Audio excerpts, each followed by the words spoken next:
১৯৭২ সালের ৩০ জুন স্বাধীন বাংলাদেশের প্রথম বাজেট উত্থাপন করেন অর্থমন্ত্রী তাজউদ্দিন আহমেদ। মাত্র ৭৮৬ কোটি টাকার সেই বাজেটেই শুরু হয়েছিল যুদ্ধ বিধ্বস্ত দেশ পুনর্গঠনের স্বপ্ন আঁকা বাংলাদেশের অর্থনৈতিক অভিযাত্রা। ১৯৭৪ সালের ১৯ জুন তাজউদ্দিন আহমেদের হাতে বাজেট ছাড়ায় হাজার কোটি টাকার গণ্ডি। পরের বছর বাজেট উত্থাপন করেন ডক্টর এ.আর. মল্লিক।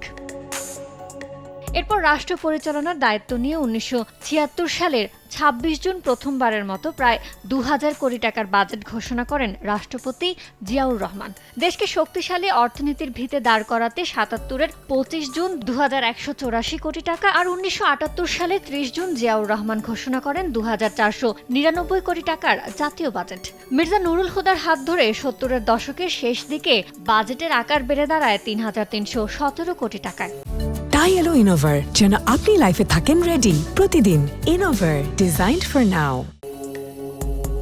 ৮০-র দশকে অর্থনীতির বিস্তৃতির সঙ্গে পাল্লা দিয়ে বাড়ে বাজেটও। এম সাইফুর রহমান, আবুল মাল Abdul Muhith, M Saifuzzaman, M A Munim O doctor Wahidul হকের হাতে বাজেটের আকার দাঁড়ায় ১২,৯৬০ কোটি টাকায়। ৯০-এর দশকে গণতন্ত্র পুনঃপ্রতিষ্ঠার পর বাজেটেও আসে নতুন গতি। প্রধানমন্ত্রী খালেদা জিয়ার প্রথম মেয়াদে টানা ৫ বার বাজেট উত্থাপন করেন অর্থমন্ত্রী এম সাইফুর রহমান। তার হাত ধরেই বাজেটের আকার ২৩,০০০ কোটি টাকার মাইল ফলক অতিক্রম করে।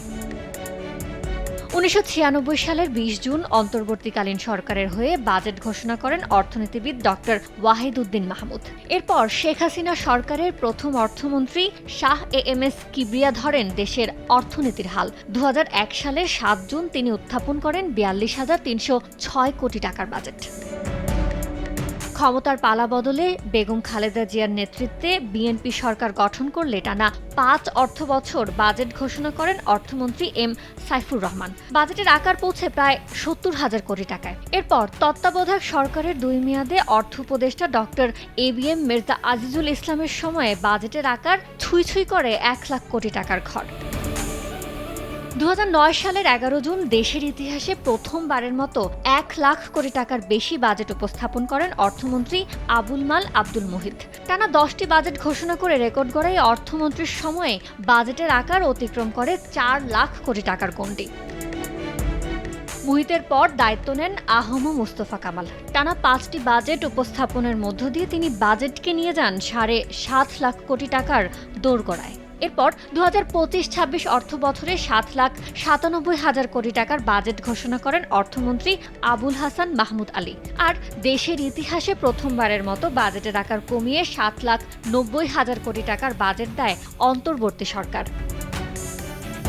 ৫.৫ দশকের যাত্রায় আবার রাষ্ট্র ক্ষমতায় বিএনপি। এই সরকারের অর্থমন্ত্রী হিসেবে জীবনে প্রথমবারের মতো আজ দুপুর ৩টায় বাজেট ঘোষণা করবেন আমির খসরু মাহমুদ চৌধুরী, যে বাজেটের আকার হতে পারে ৯,৩৮,০০০ কোটি টাকা।